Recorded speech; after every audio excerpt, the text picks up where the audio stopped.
ng'iyo jouso.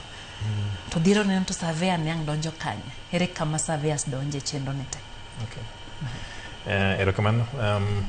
Institution of Surveyors of Kenya en kikundi ma oriwo jomotimo land survey gi jomotimo somo miluongo ni real estate kod jok mosomo land administration. Koro wan gi tieng' adek ma ji madonje Institution of Surveyors of Kenya.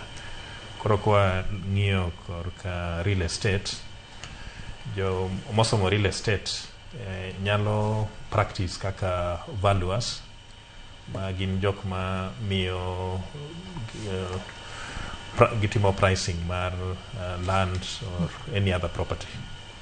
Bas wan gi estate agency or estate agents mago joma deal gi uso udi.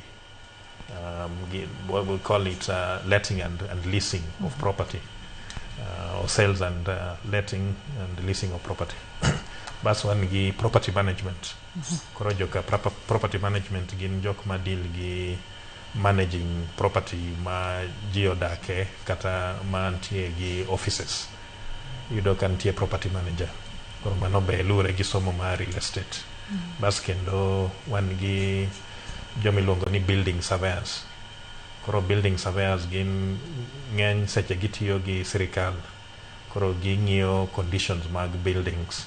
Nikech building ko kapono ot kosager to dwaro ni mondo obedo monitored. Nikech onyalo kethre, nitie kuma onyalo bar, kata nitie kuonde madwaro repairs and so on and so forth. Koro mano the building surveyor koro deal gi wechego.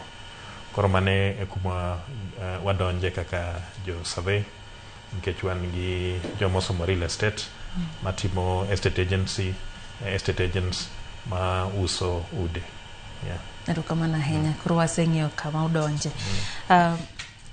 Untiere gi Danco property ma use udi. Nyiswa